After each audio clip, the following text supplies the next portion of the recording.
Just a second. I was on the wrong screen to start. There we go.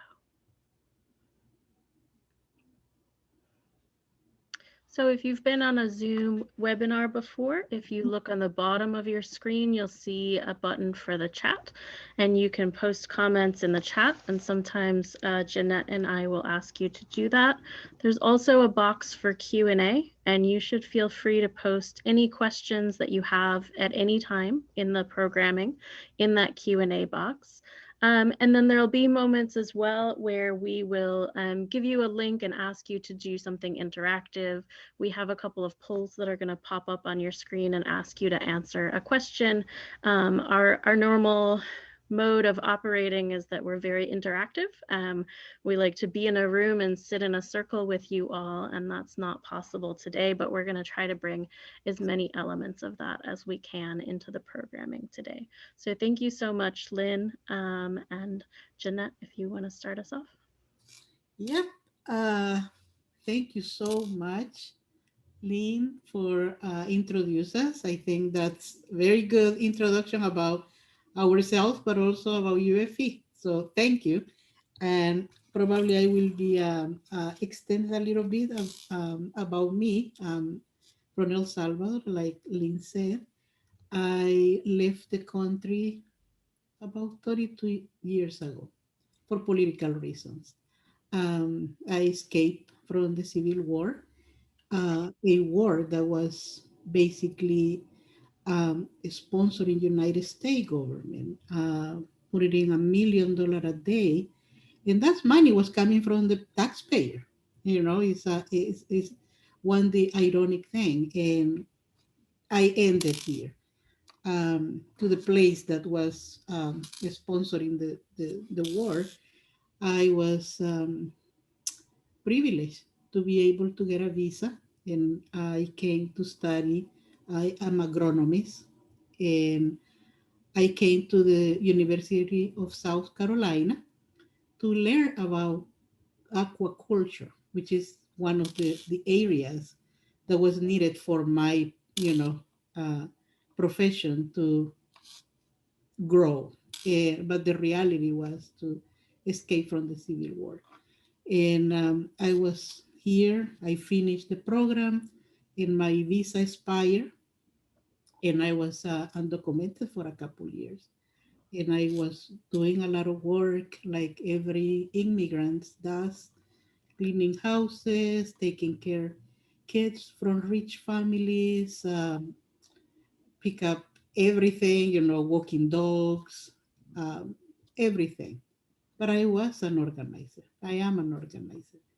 And someone believed in me, and I started working. So at the same time, I was fighting with another fellow Salvadorians to get granted with some legal status, and we got it, a temporary protection status that give us a authorization of employment. And I was like that for 10 years. Then, because I was doing the right thing, I guess, working with the community, making a lot of support in community organization, I was granted with a green card, which is a permanent residence in the United States. And after that, I got my citizenship. So that's my journey in personal.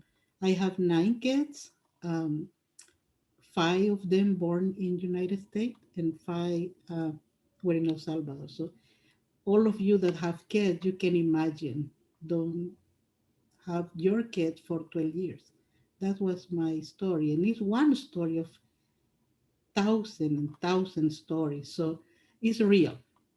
And the reason that I am telling you about me is because it's important for people to know that sometimes we don't have an option. We have to leave. And that's, that's one of my reasons. So again, I have 9 kids and I have 12 grandkids. So it's a big family.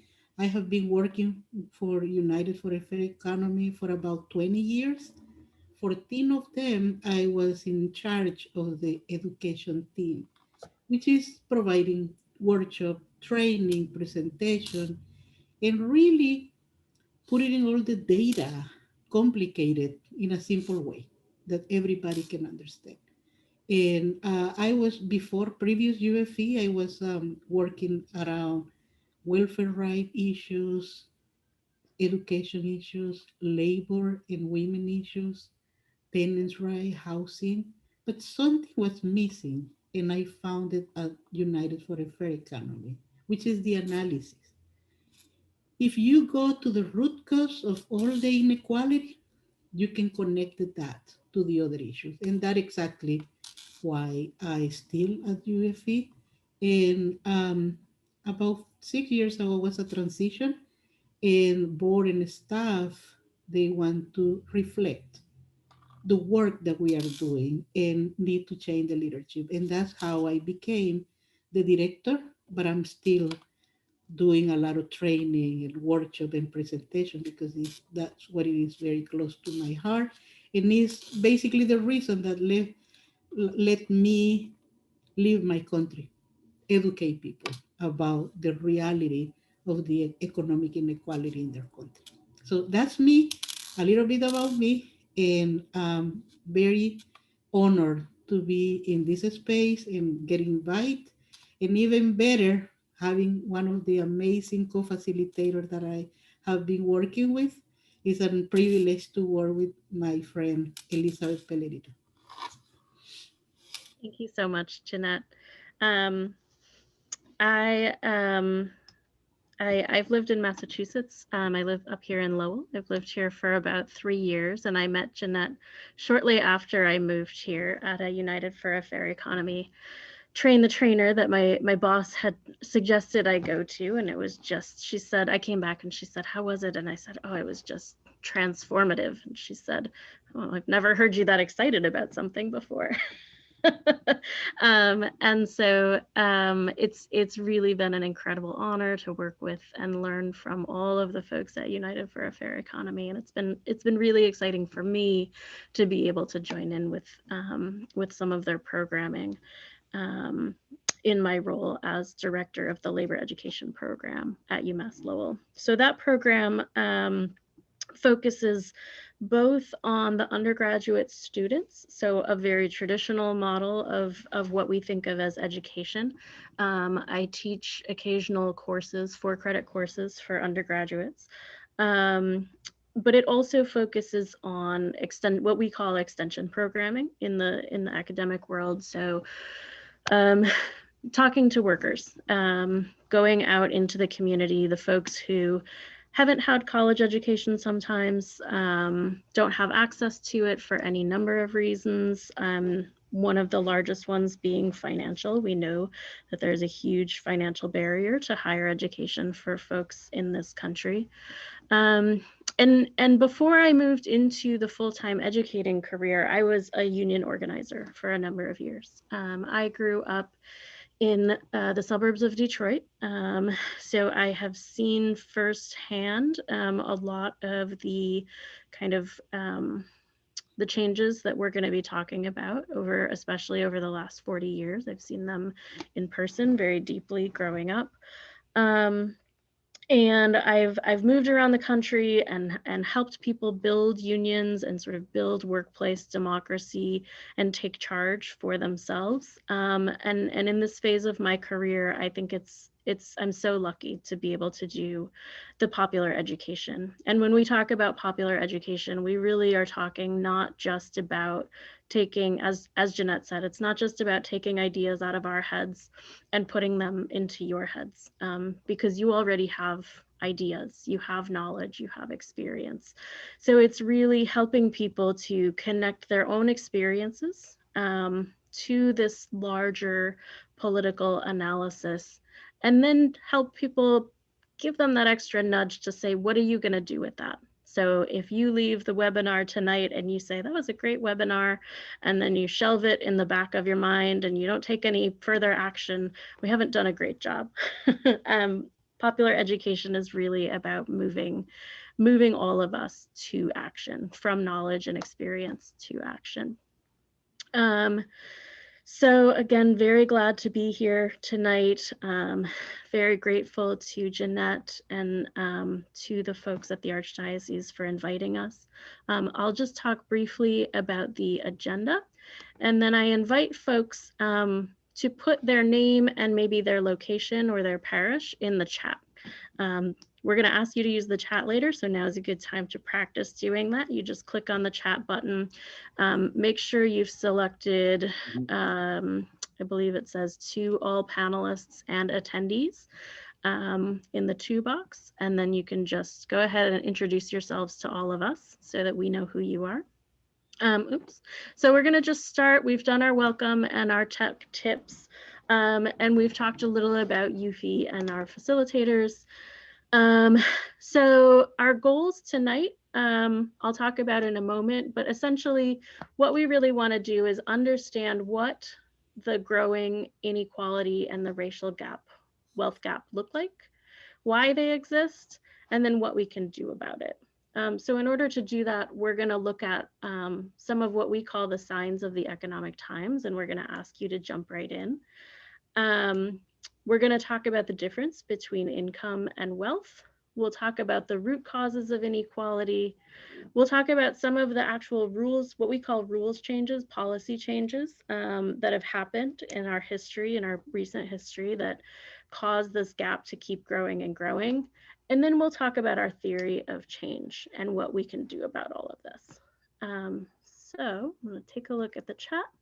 I see folks are introducing themselves, and we've got folks from all over the place in Connecticut. Welcome, everyone. And okay, I'm not going to turn it over to Jeannette. I'm actually going to introduce our first activity. And I'm going to stop sharing my screen for a moment. So the first thing that we want to think about is what we call signs of the times.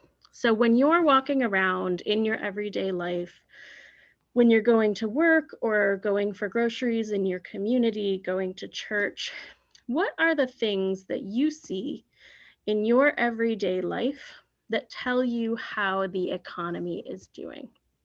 And I'm gonna post a link in the chat and invite folks to click on this link.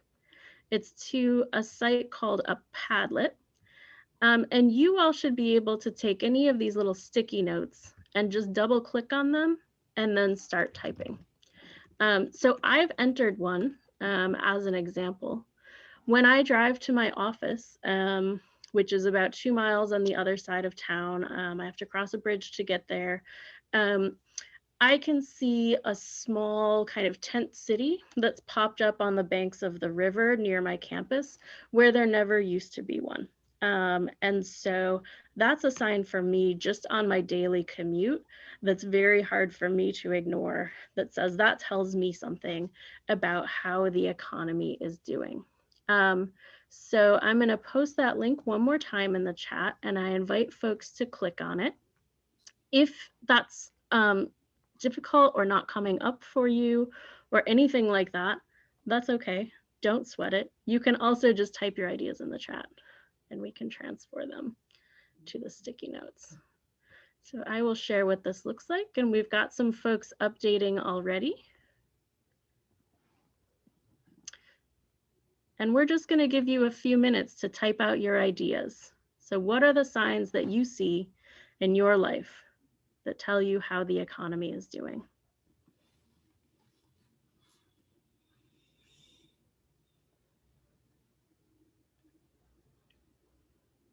The only thing I ask is that you don't click on what somebody else has typed and delete it. It's not very nice.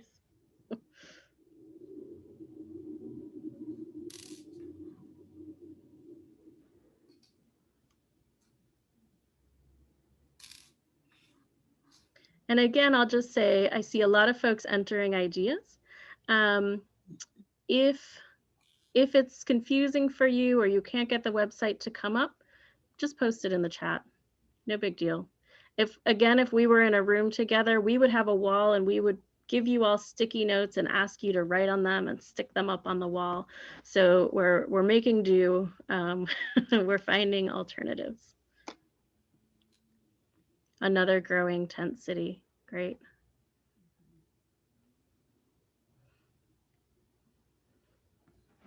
So I'm just going to let people keep typing for a couple minutes.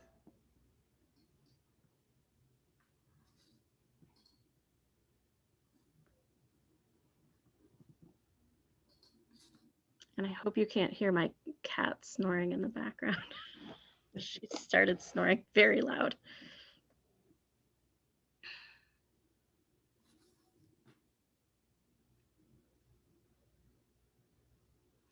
And once you've put in something, you can also start to scroll and look at what other people have written.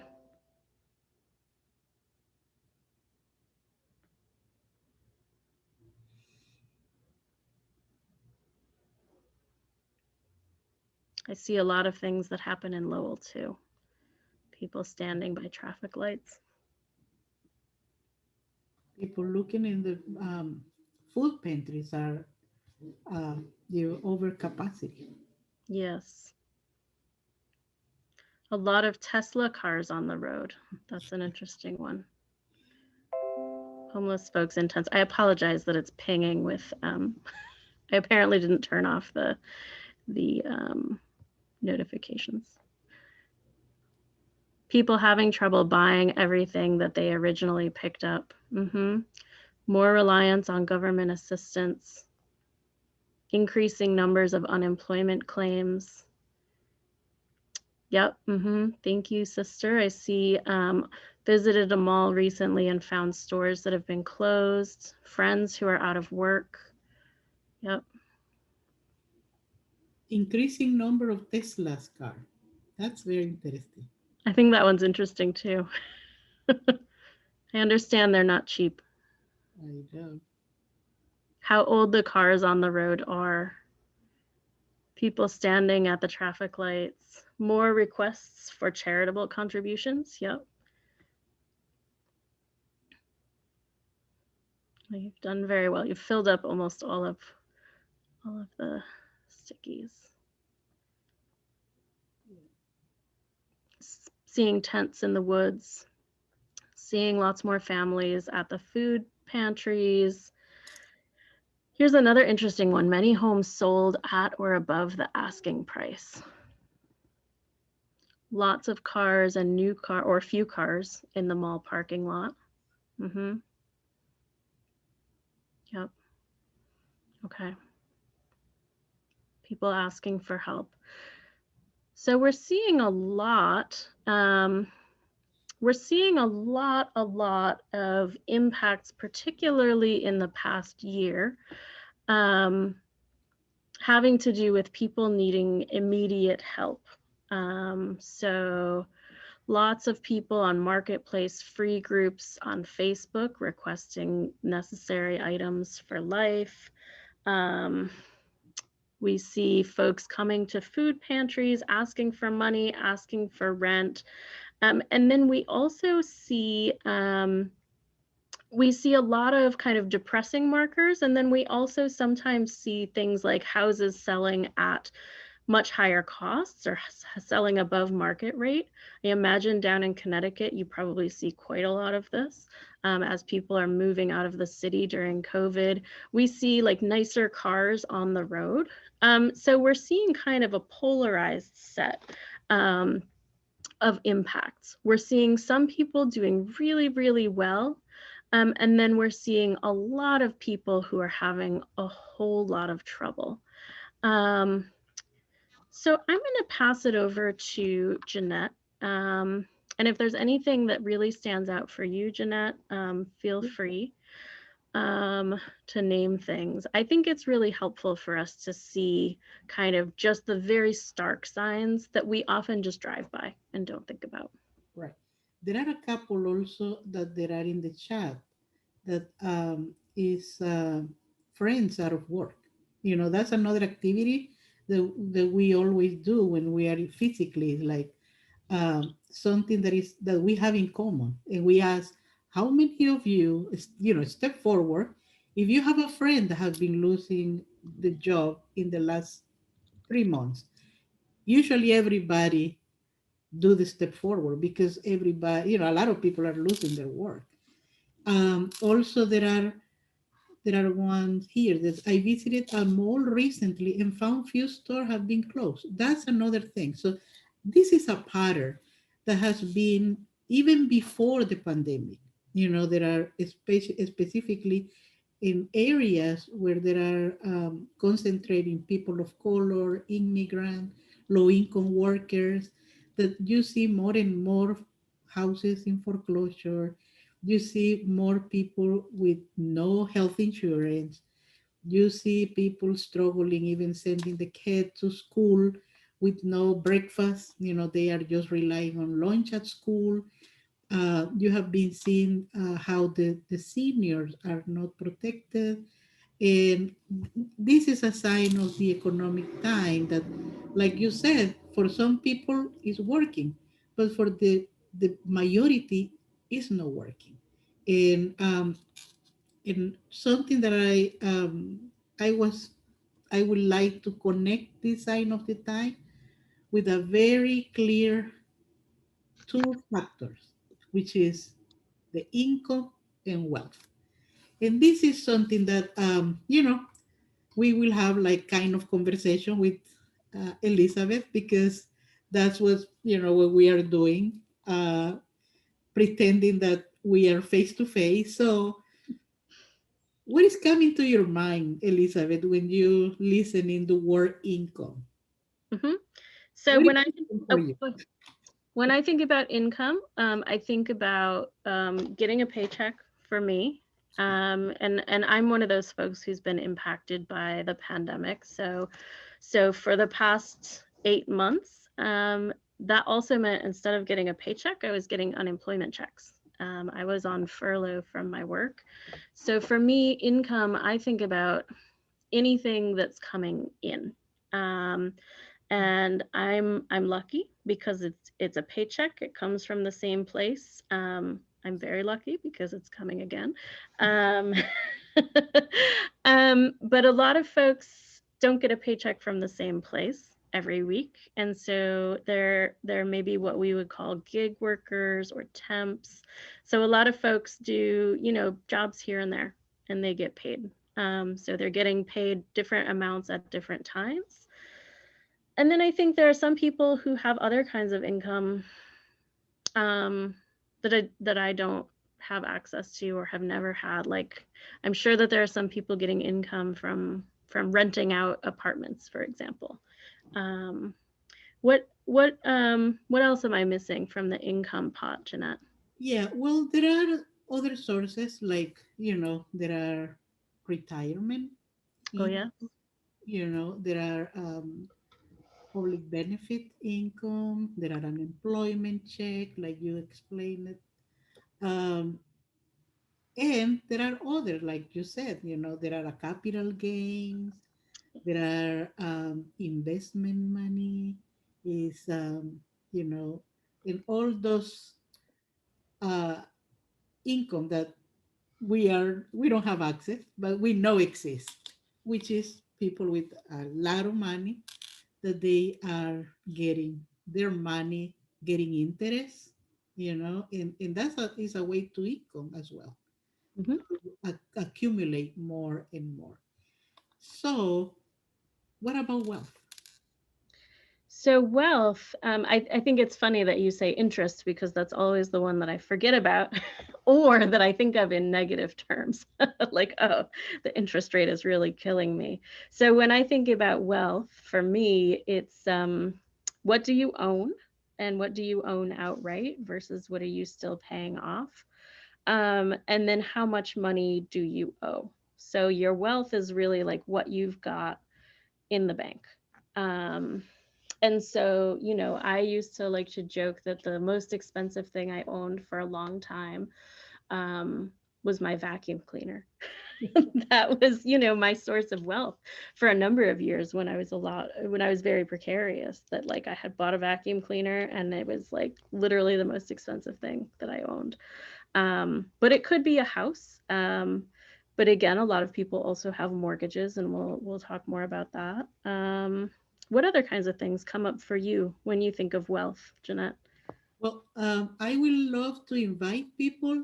If you have a burning question, put it in the Q&A box. We'll be happy to, you know, to try to answer the questions. And here Sharon that say of much concern, people who work as per diem employees are being harmed in so many ways. We are used as a permanent employee with no benefit. Example, your job canceled during COVID, you cannot apply for unemployment, and you're per diem.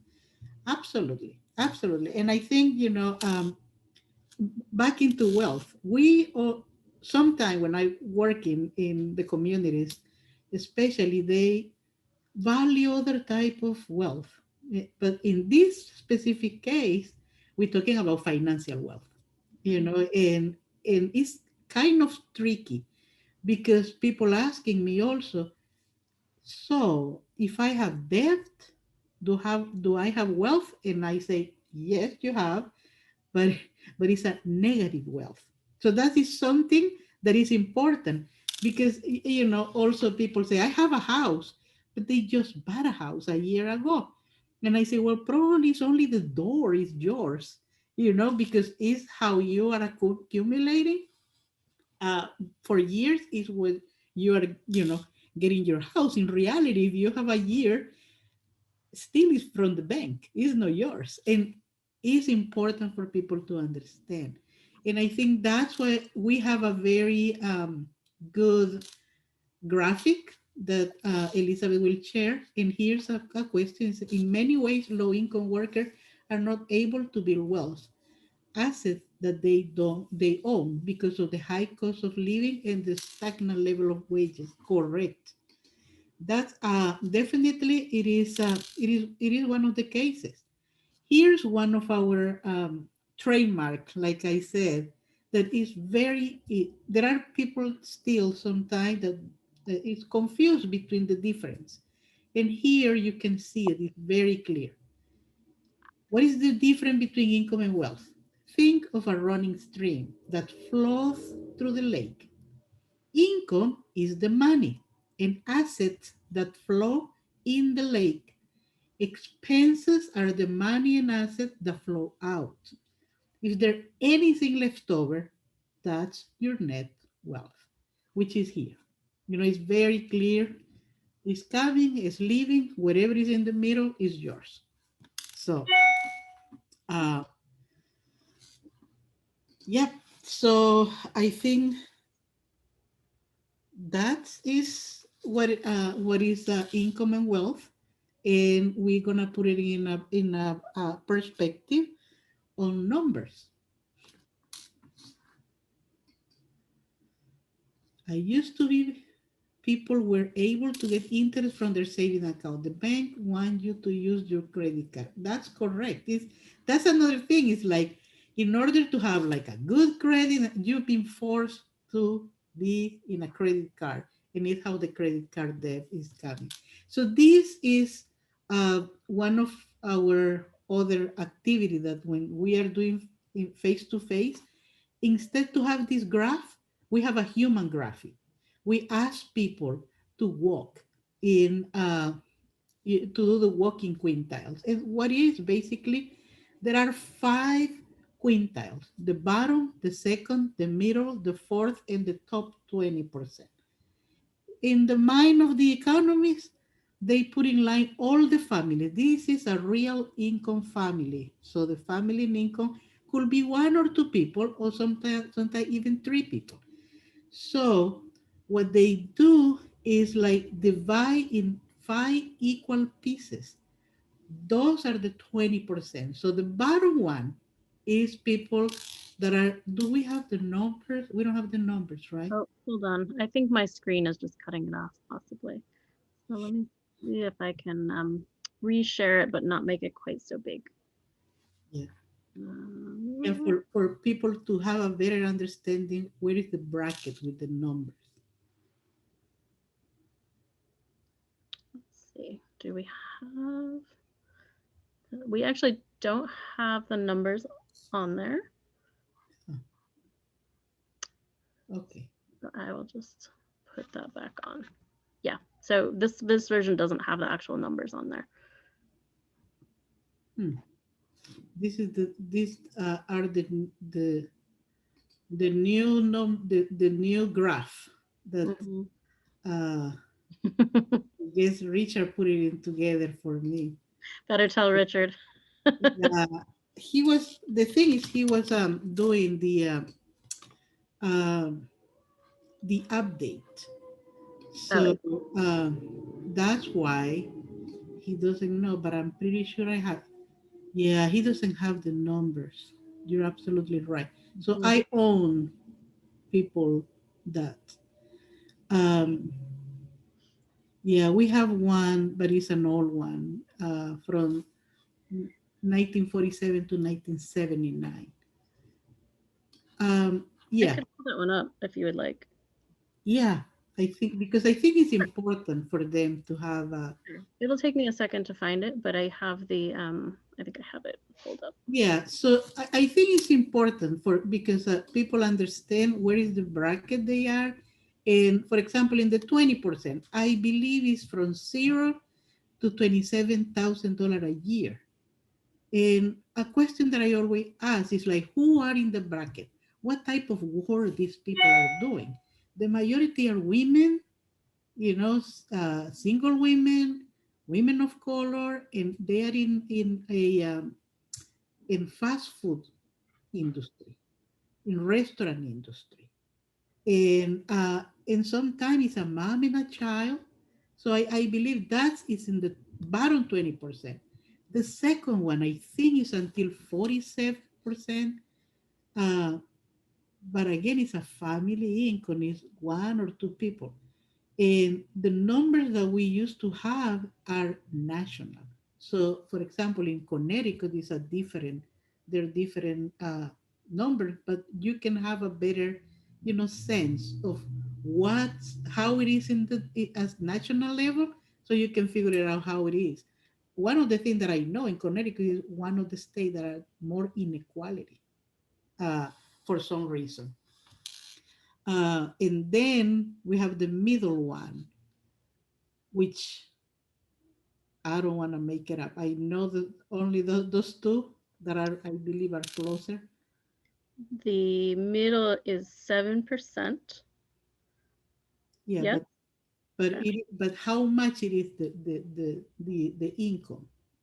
Yeah, I don't actually have I Yeah. don't have those numbers either because they're not showing up. But what I do have is also on that chart. So I don't know if you'd like me to move it to the breakdown by race and ethnicity, or if you want to wait a minute for that. No, I think we Okay. can afford it and do that. I Yeah. believe I have. Yeah. So this just we don't have the dollar amounts on here, but that's okay.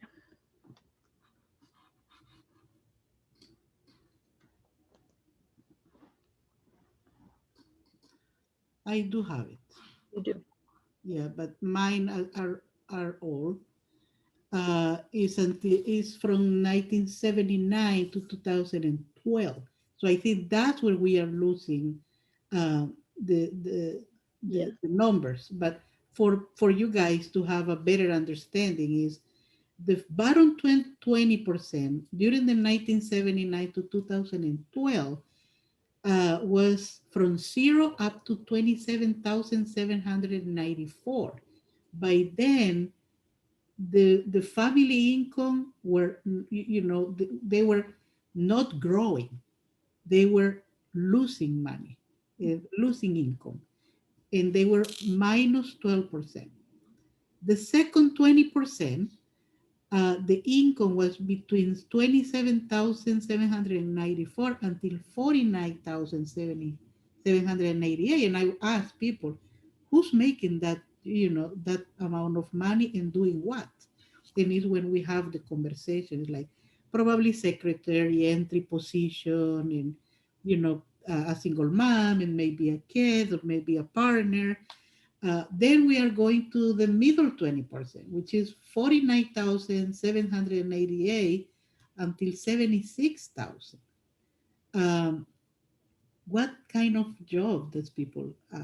are doing well, maybe nurses, some teachers, and uh, then we are moving to the fourth 20%, which is starting from 76,538 to 119 uh, thousand. So, what type of work? It's like, you know, uh, tech, high tech, entry, like executives, um, police, and then you move to the top 20%, which is $119,000 and up. So that is the top 20% where everybody that have a lot of money is there. And can you imagine starting with 120, 119,000 as an income? So who's there is, the CEOs, politicians, surgeons, high level tech, uh, and all those people. But then from that top 20%, the five top percent, they start their income with $200,000. Can you imagine? That's how they start. That the bracket start, and everybody else. And from that five top percent, we pick one top percent, which their income start in $1.3 million. So if you can compare the top 1% starting their income with $1.3 million versus the bottom 20%, which is from zero income until 27,794, is a huge, huge, huge gap. And this is what we are talking about uh, in the graphic that Elizabeth was showing us here, when we Mm. are when we are seeing how they're growing, uh, how this is growing. The bottom is losing ground. The second is only 2%, and this is between 2019 and 1979 to 2017. The numbers that I gave it to you before were for 2012, which it's they were dramatic, and now I can imagine after the pandemic probably could be worse. So, but if you see how much the top 1% has been growing, 157%, and the bottom has been losing the ground.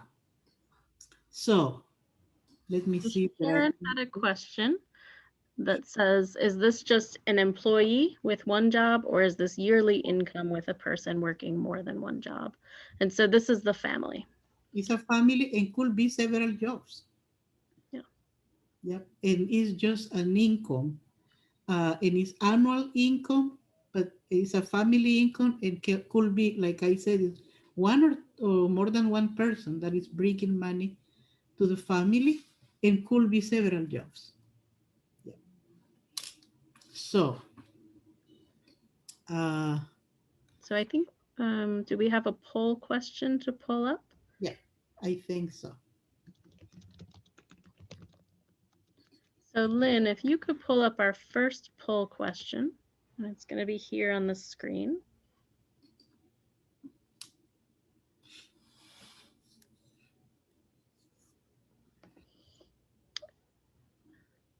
And I'll just read it aloud. And it's only number one, right? Yeah, we just want number one. How many people in the US had no health care coverage in 2019? So it should pop up on your screen, and if you want to vote on which one you think that it is.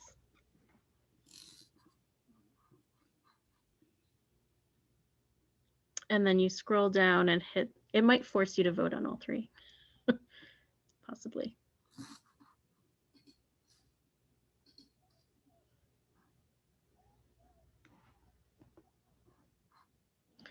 So how many people have no health coverage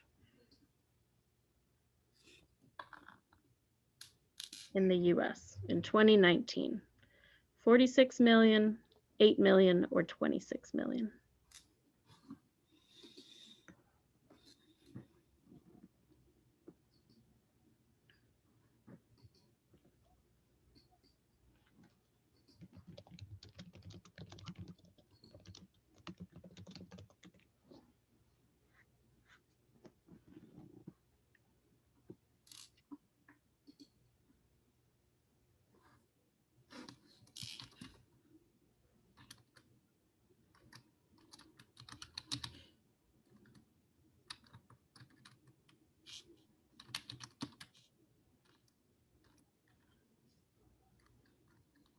And I think that Lynn would have to close the poll and share the results. So if you'd like to do that, Lynn.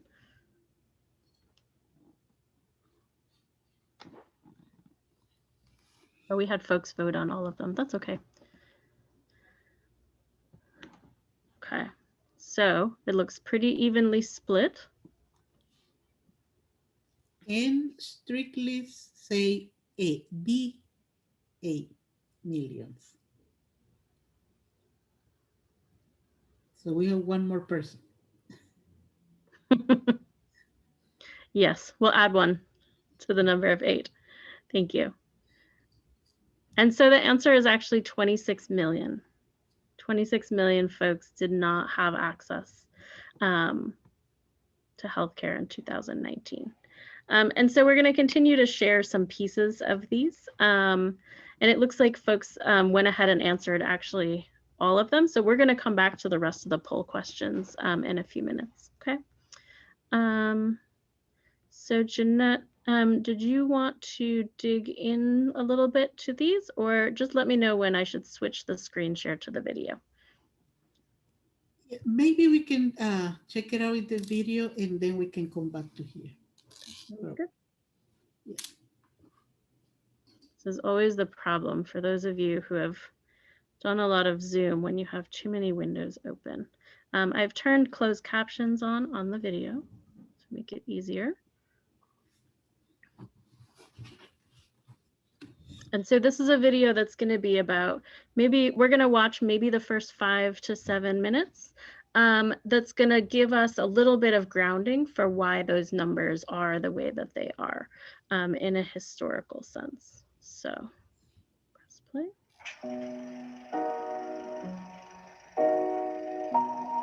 In the middle of the 20th century, the city of St. Louis, Missouri, and the United States federal government condemned and demolished the neighborhoods in downtown St. Louis where African Americans lived, displacing thousands. They built the Gateway Arch. They built a university, interstate highways, hospitals, and middle-class housing that was unaffordable to the former African American residents.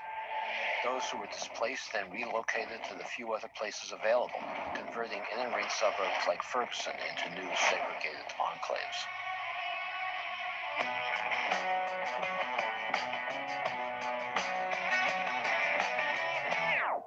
We have been led to believe that racial segregation in housing was de facto segregation, by accident or the result of private prejudices. Yes, private prejudice clearly contributed to segregation, but by itself it could not have segregated the country without the intention of the federal government to segregate neighborhoods throughout the nation.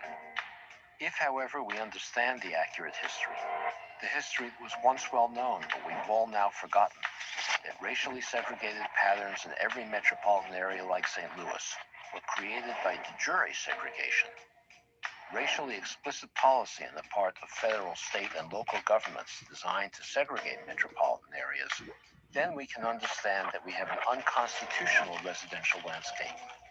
And if it's unconstitutional, then we have an obligation to remedy it.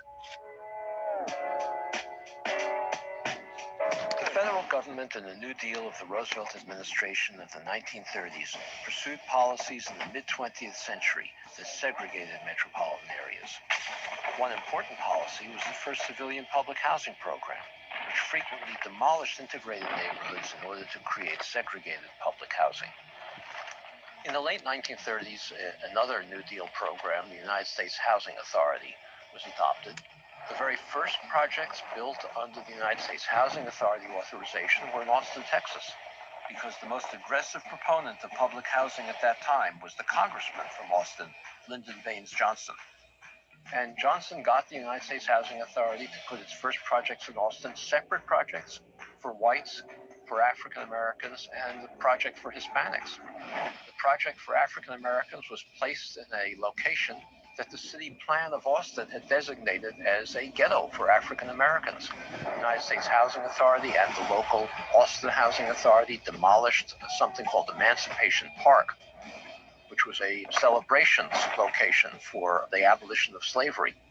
The design was to move all African Americans in the city of Austin into this community, whether in public housing or in private housing. The city of Austin then began to close schools for African Americans elsewhere in the city, and close libraries and other public facilities to force African Americans to move to the east side. Another program that the federal government pursued to enforce segregation was the work of the Federal Housing Administration, the FHA, which subsidized the development of suburbs like Levittown, New York, on condition that they only be sold to white families and that the homes in those suburbs had deeds that prohibited resale to African Americans.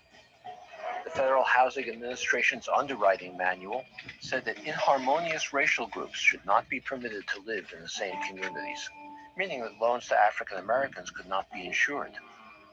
Government at all levels throughout the nation were involved in promoting and enforcing the restrictive deeds in homes and places like Levittown, and judges enforced the view that these deeds did not violate the Constitution because they were private agreements. Although white middle-class families that moved into suburbs like Levittown could buy property with no down payments if they were veterans and low-interest mortgages, middle-class African Americans had to make substantial down payments and get uninsured mortgages with higher interest rates. In many, if not most cases, African Americans could not get mortgages at all because the federal government would not insure them. As a result, they bought their homes on contract, like an installment plan where they accumulated no equity and could be evicted from their homes in the event of a single missed payment. Thus, contract buyers did not have the option of leaving a declining neighborhood before their properties were paid for in full. If they did, they would lose everything they'd invested in that property to date. The term redlining comes from the federal government's creation of maps of urban areas nationwide, and those maps were color-coded to indicate where it was safe to insure mortgages. Anywhere African Americans lived, even places where African Americans lived nearby, were colored red to indicate to appraisers that these neighborhoods were too risky for the FHA to insure. The FHA's justification was that if African Americans bought homes in white neighborhoods, or even if they bought homes near those neighborhoods, the property values of the homes they were insuring, the white homes they were insuring, would decline, and therefore their loans would be at risk.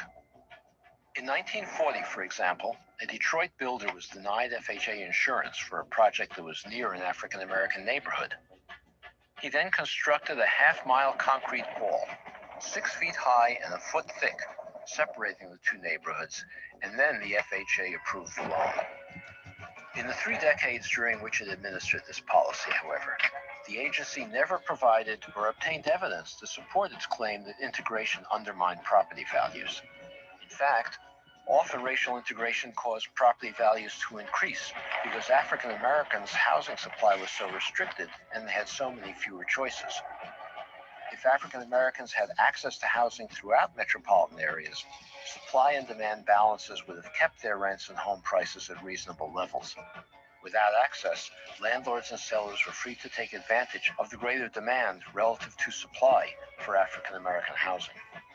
A 1946 National Magazine article described a Chicago building where the landlord had divided a 540 square foot storefront into 6 cubicles, each housing a family.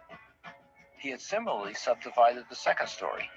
Total monthly rent was as great as that generated by a luxury apartment on Chicago's Gold Coast along Lake Michigan. Such exploitation was possible only because public policy denied African Americans opportunities to participate in the city's white housing market.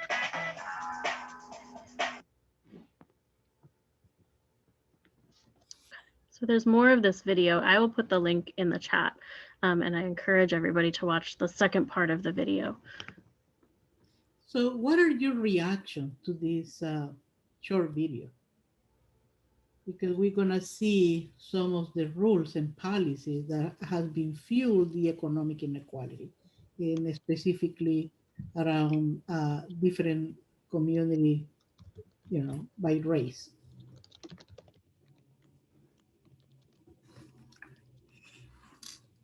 And if folks want to post those reactions in the chat.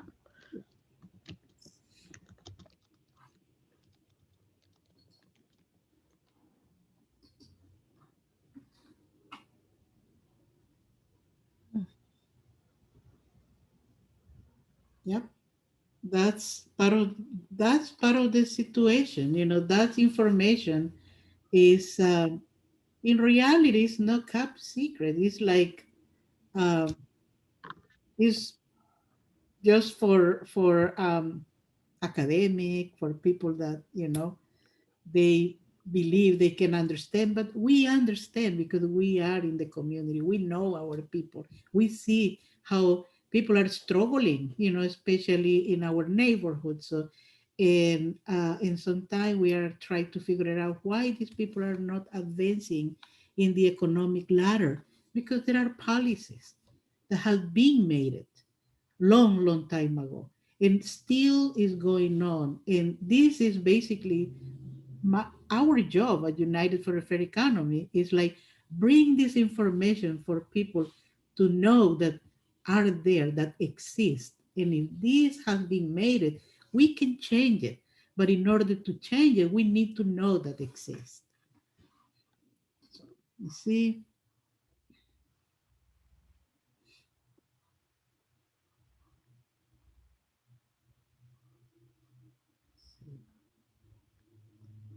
here's Kathy. As a real estate broker, have heard about redlining many years. Oh, I lost her. Let's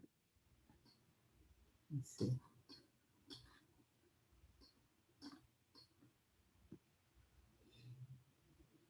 Then here, recently, PBS documentary. Yeah, I like a non-win situation. How you can change this? How do you change this? Well, we need, number one, know about it. Remember that knowledge is power. And then we have to organize and educate more people about it and looking for changes in the policy. So I, Sister Mary Ellen, it make me feel ashamed. Norris Taylor, shame of the FHA. Sir Francis, it is really disgusting. John Smith, how do you change this? I said it, educate ourselves. Teresa is like a no-win situation. Well, I think it is. We have to fight. Probably we won't see the changes, but our generation could be. And it's our, we need to start talking about it. John Reynolds is absolutely outstanding how much the government worked against the non-white community. Jackie, it's much of the same today. John Ryan, incredible, worse than even had thought. Sharon, it is horrendous that people were able to legislate laws that were blatantly discrimination and mandate segregation. Those who developed the Constitution during the time of slavery has a far-reaching influence. Maria Lozada is still happening now. Father Chuck Durante, are these laws still on the books for federal and state laws? Yes. Diane, NIMBY still exists. A 10-year planning zoning meeting. Vote. Sharon, knowledge combats manipulation. And Jane, uh, I have confidence that it's going to change. Maybe slowly, but it will change. Sister Dawn, it is shocking. Definitely. I appreciated all the reaction. And I think that's why we are trying to present. This is government data, government laws. It's something that is right there, and I'm glad that Elizabeth are including in the chat. Try to see the whole video, and you're gonna have a better perspective because this workshop is about racial wealth divide, and you can see what we are talking over there. So, you want to do another poll? Sure, but I think that the poll, I think it's already run, but I will pull up the question and then show kind of what Yeah. folks did respond the first time. So I'll share my screen again. So our second question. Kathy say, I think banking regulation require change, but perhaps just done silently, not on paper. Correct. Mhm, mhm. So our second question that you all already answered was in 1976, the wealthiest 1% of Americans owned 22% of the privately owned wealth in the nation.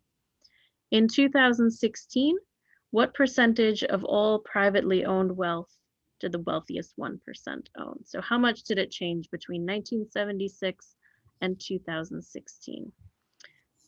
So 18% of you said 34% A. 79% thought that it was 41% B. And then 3% said 22%. 3% said C. So let's take a look. And 79% of you were correct. Good job. You can all pat yourselves on the back. According to the Global Wealth and Inequality in the Annual Review of Economics, it's 41%, which is just astounding. It's very troubling to try to put that in your head, right? Okay. So I think we're going to move forward. And I'm going to show you a resource. John Ryan, that's a great question. What is it today after the pandemic year? And I think the economists are still calculating those numbers. But if you read the news, you know, right, that a lot of our billionaires got incredible amounts of wealth during the pandemic year. We know that Jeff Bezos, Elon Musk, their coffers grew substantially over the past year when so many of the rest of us were suffering. And so when we think about the big picture, Eufy has a resource, and again, I'll put this in the chat too. This is a little bit difficult to see, but this is the very big picture, the zoom out of what are the government boosts and blocks that help us explain some of why these big differences exist. And so the housing piece is one part of that, right? But that policy really happened starting in the New Deal, so starting in the 1930s and continuing to the present day. And there's a lot of American history to account for. And so I think it's really important when we think about what systemic racism and inequality looks like to recognize that it's not just feelings that we have, but it's based on policies. So at the top here, there are boosts that maybe some of us benefited from.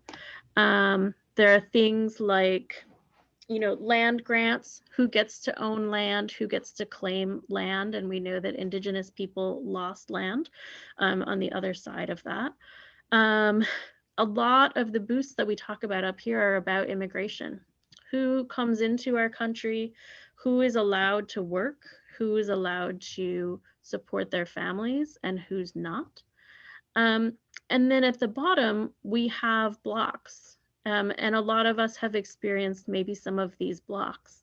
So of course, we have to think about the fact that we are all on Indigenous land that doesn't belong to us. And that, you know, we've built our institutions and our schools and our churches and everything else on that land. And of course, the other piece of American history that we have to recognize is slavery. And we can't just say slavery happened in the South, and so we don't have to worry about it up here in the North. Particularly here in New England, there was slavery in New England, and a lot of our wealth came from slavery. And so I live in Lowell. I live actually in a mill building, and there were a lot of abolitionist mill owners. And I remember when I moved here, I said, but that doesn't make sense. They were importing cotton from the South that was picked by slaves and then making money on it. And they didn't have to pay the cost of that labor. And it's, you know, it's a very easy fact to ignore, but certainly we here in the North also benefited.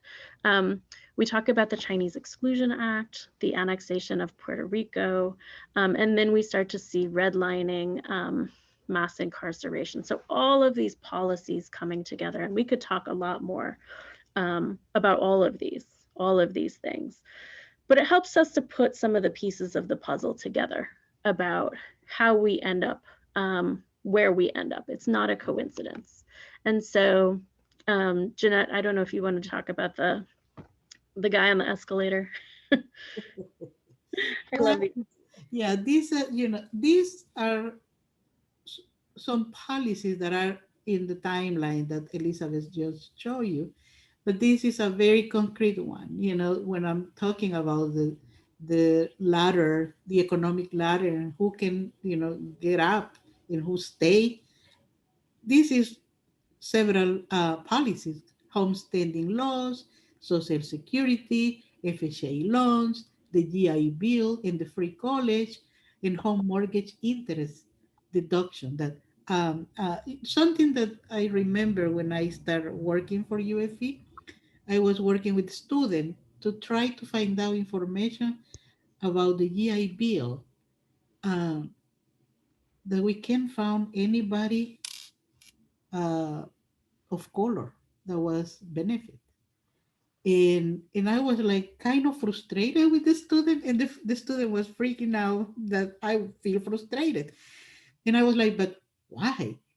If that was for people that went to the war, and a lot of people of color, especially African American, were, and how come they are not benefit? So finally, we find out one person, it was in Alabama, that was benefit. The reason was that during the time, the bank was white only and the college were white only. So that was one of the reasons that we're not massively benefit the community, Black community. And for me, it was shocking. And I'm well educated in my country. I went to college and I never hear about slavery in the United States. I never learned that.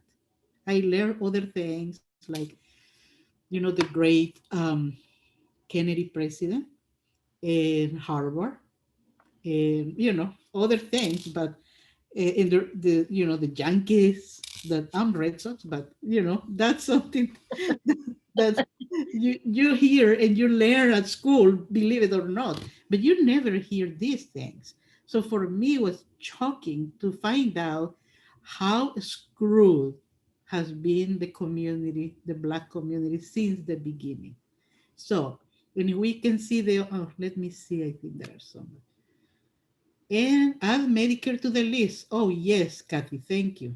I think new refugees must work 10 years to qualify. So here is the block to the middle class. You know, we have ingrained all the policies that I already mentioning, but in the other one, we have homesteading laws. Here is loss of land, then slavery, then Jim Crow laws, then the Bracero program. And the Bracero program, many people don't know what it is, which is basically, it still exists, but it's in a very small scale. The Bracero program started when people were going to the war, and there are no people that working available working in the field, to produce the vegetable, the everything in the farm, the farmer worker basically. So they made this program called Bracero and invite people from Mexico and some people from Belize. So they were coming here to do the work with the promise that they will be at some point legal or whatever, and they were paying taxes. They were paying their social security. But you know what happened? After 10, 15 years, they were sent them back deported. And many people lose, well, the majority of people lost their benefit. So that is basically the Bracero program and still exists under the name guest worker program and are very small scale, like I said, but it still exists. The racist images that are, we see it unfortunately more and more, what is going on right now, not just in Minnesota, but also in the borders and everywhere. The immigration quotes that is like, who can come here? If you're whiter, you have more likely you're gonna be welcome to this country than you're dark. The redlining that we already see it in the video, and the predator lending that is connected with that. So let me see what is the chat. Um, Elizabeth is talking about the President Biden and AMLO in Mexico are discussing a new Bracero program now. That's right. Maybe Because they call want, it something different. yeah, no, and they want to make it in a big scale because right now it's small. Like they bring like 40 people from here, every 3 months and another 50 other 3 months. They're talking about massive numbers. Kathy said, but there was forced deportation after we didn't need so many workers. That's right. But we need the workers. And I'm what happened is that people came young and strong. And then the year passed, they're getting old, right? They don't have the same energy. And many of them were sick because they didn't have the proper equipment to work in this in in the field, and many of them with cancer and the stuff, so they need to renew. So that's what they get deported. And if you're rich, you can become citizen faster, correct? So I think one of the things for me that I always find most striking is thinking about when you hear about a workplace immigration raid on the news. We don't often stop to think about what happens. But those industries like agriculture, meat packing, domestic work, these really, our economy is designed so that they rely on undocumented workers who are paid very little. They don't have health and safety protections in the workplace. They don't have the right to organize. And what happens with the workplace raid, these workplaces are targeted. The owners know who they're hiring. The government knows who they're hiring. They come in, do a raid, deport all of the workers, and what happens to the company? There's no penalty. They hire a new batch of immigrants without documentation, and the cycle starts over again. So the system is really designed for that to be a key part of the system. The bosses call ICE when the unions try to come in. Yep. yep. So Maybe we skip talking about free trade agreements tonight because I'm keeping an eye on our time. yes. Yes. We'll take a look at our third poll. So in 1998, CEOs of US corporations were paid an average of 42 times the wages of the average worker. In 2019, compensation for CEOs was how many times higher than the average of a factory worker? Let's see if you were as smart on this one as you were on number 2.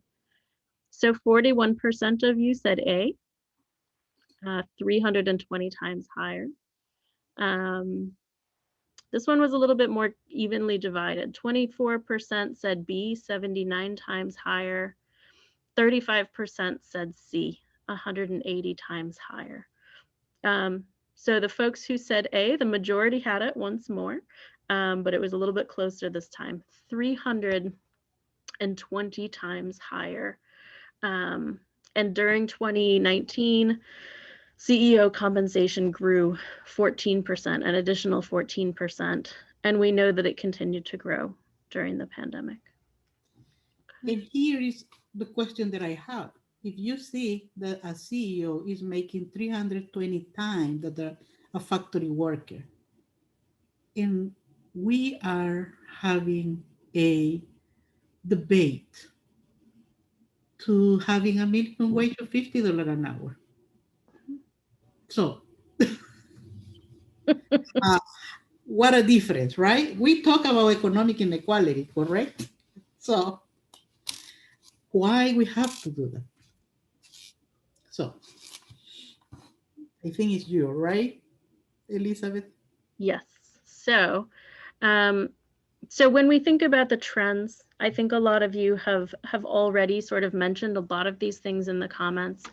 We see that the folks who are winning in this game of our economy are the corporations and the CEOs, the corporate lobbyists, Wall Street, and then white supremacists, very openly fighting for their rights. We look at the voting law rights, we look at what's happening in Minneapolis right now and really everywhere.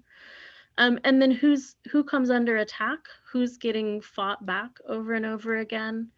So political movements that are really about the people, that are about the working class, immigrants, people of color, voters. It's illegal now, right, to give voters standing in line in Georgia water or food while they're waiting. And many voting precincts are closed down. Labor unions, I see this one very clearly. And in another 3-hour lecture, I could tell you a lot of labor laws that are now stacked to make it harder and harder to form a union. I will spare you all tonight. and Main Street. So the common folks, the working and middle classes. Um, and I think, again, we've said this, right? But the main thing to recognize is that it's about policy changes. It's not just about our feelings and emotions. That's important too. But this is really written on paper that all of these other pieces, these are changing the rules for what's fair and what used to be. So our unions are weakened. Our minimum wage is going down in real dollars. Our public services, we can rely on them less and less because they're being privatized or they're being cut to the point where they're not effective anymore. Um, we tax work and not wealth. We have very low tax rates for corporations and for wealthy individuals. Um, and so, oh, I think maybe somehow this slide ended up, this might be what we were looking for before, but I'm going to pass it to Jeannette to talk about what our theory of change is. And I'm going to stop sharing my screen so we can see your face. Yes. So usually I ask questions to people. Just take like 30 seconds and think in what benefits a social movement fight has been give you a, you know, a boost, a benefit or something. What movement have you benefit from? And people start talking about the, the labor movement, make it that you have free the weekend.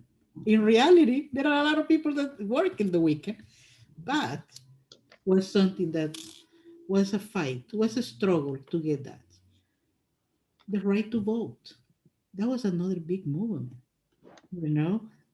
women's movement and many things. So our theory of change is the social movement. We believe that the people with knowledge, people united, people working in unity has a lot of power. And that's how things can happen. Like previously, when people ask how we can change it, we have to build a movement that is inclusive, a movement that can talk each other, that there are barriers, but we can jump those barriers. And we have a common ground. We have one point in common, which will be changing the system. So it is possible, and that's what we believe. That is how our theory of change. And how we are doing that. So you can put it in Mhm. the last. I think the last one.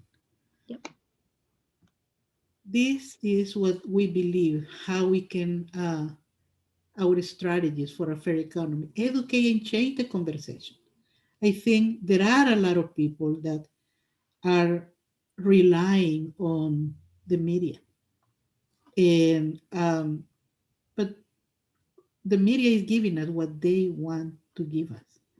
So we need to be more critical in what we are believing and what we are seeing. So this kind of presentation is helping you to have tools to talk to your people in your congregation, in your family, in your neighborhood. That is how we want to make the changes. Educate yourself and change the conversation that is happening. Campaign to build power in changing the rules. Now more than ever is the importance to defend the right to vote. My big fear is back into the Jim Crow laws in the South, and that's how they start. Then it'll be replicated to other states. So we have to build power, and one way that we build power is defending the right that we have. One is the right to vote. That's one way that we can change the rule, and connecting the dots in order to build a movement. I feel people sometimes are isolated. My work is around housing, and I want to making sure I work for housing because there are so many homeless people. Other people are like, no, it's a food pantry. Yes, all of those things are important that we need to provide to people to survive. But let's connecting the dots. Why there are the need for food pantries and why there are the lack of housing because exists the economic inequality that has been created. And we need to do those connections in order to build a model. I think we have more things similar than difference. And I think that's how we believe we can build a movement to educate ourselves, to build power, and connecting the dots. So we are getting close to the end. We have about 10 minutes and we'll be very happy to respond in any questions. So you can put it in the Q&A or you can do in a chat or, you have a reflection of our presentation. I just want to apologize for the numbers, the chart that we didn't have a number, but I will be making sure that I send it to Lynn um, the the the the packet with all the chart with numbers, and hopefully she will be able to send it to you via email, or we can find out the way. Also, if you're interested, I'm gonna put my information in the chat.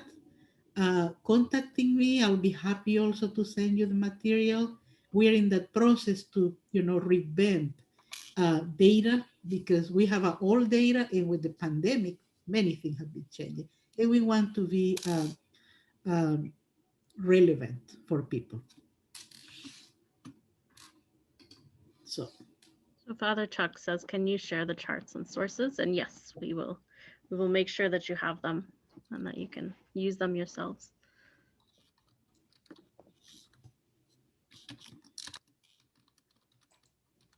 Are there other questions or reflections that folks want to share?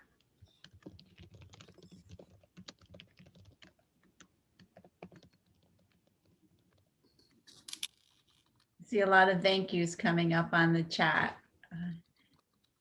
I'll just say that you really did connect dots. We started this webinar series about a year ago, and one of our earlier presentations was, racism without being a racist. So like, what does that mean? How are we evolved in a racist society, and there are racist policies out there, even though personally we don't feel that we are, behaving racist. And I think you help connect the dots to help us see many of those policies that are out there. yep. And I think that there are, many, we have a lot of tools that will be very helpful. So I'm inviting you to visit our website. There are material you can download for free, and we have reports that are very helpful. We released a report probably around 5 years, and I still is very updated. By then was 70 million people in this country without access to the bank system. And people say, how come they can open an account? And I was like, well, if they open an account, they have to make sure they have X amount of money. If not, they have to pay. So there are fees under fees under fees. So people are no choice, but who are those people? Are low wages work. And they're very interesting, say, when we are talking about economic inequality. We can target in different things. So we do have a couple questions.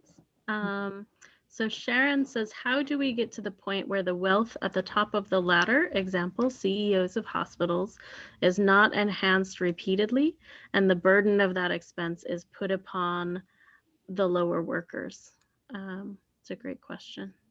Yeah, I think, the CEOs, one of the things that always said, well, the CEOs are very smart and they went to college. I went to college. I have master, but I choose do, I guess, the other work. It's like there are ways that you can have salaries and you can live well. The problem is greed. And I feel that is all about the CEO. They managing the hospital or managing the company. And what they said is like they are negotiating, but what they are negotiating is keep lower the expenses, especially the salary, the wages for worker with no benefits. So that's what they do. And they increase in the things because there are so many people that have their job, but they have to get in public assistance to have their health care because they can afford it because the jobs are not providing. So that's basically what the CEOs are very smart to exploiting people. So and that's what they get in the bonus. And I think we can do things like we can unionize workers to say we want a bigger piece of that pie. And sometimes workers unions will also say, especially at hospitals, like we want something for the community. We want better patient to nurse ratios, for example, is a very popular one. But we can also pass laws that say if you have wealth over $1 million, which very few of us have, then there's that amount is going to be taxed. And so there's a lot of solutions, I think, to that. There's all kinds of solutions that we can create. We just have to work together to build power to get to those solutions. There's a couple other questions. Going back to the boosts to the middle class, this is from Francis. Are you saying the only You get frozen. Oh no, am I back? You're back. Yeah. Okay. Francis asks, are only the white citizens eligible for the boosts to the middle class? No, no, no, no. We're looking at big patterns, right? So there are always individuals who are going to not fit the broader patterns. We're saying on the whole, overall, if you look, more white folks have had more of those boosts. And a lot of white folks have had some of those blocks too, right? Just like folks of color have had some of those boosts, but more people of color have had the blocks. So it's really about big picture. Jackie says, thank you, very valuable info. Would have liked to see how the pandemic affected these percentages. Stay tuned, get on UFI's mailing list. Look for the next report. Kathy says tax policies are designed for social reasons. Yes. Okay, John has a question. Many policies are impacting the situation. Which one would be the first one I should work to change? What do you think, Jeannette? Which one? Oh, I wish I can have the magic, the magic answer. I think is what is something close to your heart, and it's one that you will be build power with other people, because by yourself, my friend, not gonna happen. So I think it's something that is you can do it collectively. You can take on. I think that's the best way to dealing with that. Mhm. So, I like that answer. In our final event, our conference that we'll be having in June, we're going to be sharing some different groups who are working on policy changes and how we can get involved in these different groups in our state so that we can work together to address policies. that's good. That's good. Amazing. That's great. Yeah, I see something about that. a refugee friend said that, you know, getting a increasing in their salary, they're gonna lose. Yes, that's another setup. You know, that I don't think so. The poverty uh, level, you know, the guideline of poverty have not been reviewed in years. So if you are making more than certain amount, you lose your Medicare, you lose any voucher that you can may have. So what else do you give an option to people to stay there? And people are talking also about the tax, you know, the tax system sucks. We have um, progressive taxation, which is if you make less, you pay more, which should be you know, at the other side. And that has been changing since 1979, and probably it'll be ring the bell who shift that was Reagan. You know, before wealth was taxing a high level and work was less. But he shift less tax work and lower the wealth. So, you know, it's the same when he choose to defund the social, but the social programs, the social spending, and give more to the military spending. And that's happened during Reagan. So there are many things. I believe also, John, that you asked me, ask us the question. Just check it out the history of United States. Many times the solutions are there, but we don't see it. And you know, being an immigrant, coming this country and learn from that is amazing. There are many laws and policies that has been, you know, reinventing, but are the same, are using the same. And I think during Reagan, where many changes happened, and we are suffering right now. I think, yes, during Reagan is when a lot of this started. But even all the presidents, no matter what party they're in, have continued those policies. And I think that's an important one because we get so caught up in, you know, this guy versus that guy. And yes, Reagan was probably the worst of them all, but we haven't had a president yet who has stood up and said, I'm going to reverse some of these policies in a really meaningful and effective way. Ooh, lots of questions. Yeah, and we're just So we can continue on. We're happy to stay on if folks would like to. Yeah. So let me see. If CEO cannot get high income, they might become corrupt and find other methods to get money. I don't know if it makes sense. I mean, I might become corrupt and find other methods to get money too, and I'm not making 300 times anybody's salary. So I have been told laws in Connecticut are in favor and support of the employer and not the employee. Yes, this must be changed. I was told the pendulum will swing back to the workers. That was some 10 years ago, and it has not swung yet. Yes. Some of that is because of federal labor law, and some is because of state. And it's not just Connecticut, it's every state in the country. The deck is stacked against workers everywhere. The FPL is revised, the federal poverty line is revised every year by the Department of Agriculture, but the benefit levels, for example, for SNAP, rarely change.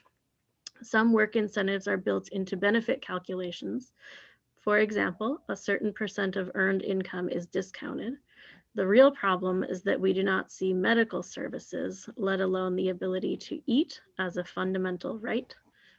I'm with you, Sister Mary Ellen. I am right on. I agree. Diane says thank you. Thank you, Diane, for being here. Yep. okay. Oh, and we have a reflection as well in the Q&A. So maybe we can take one last.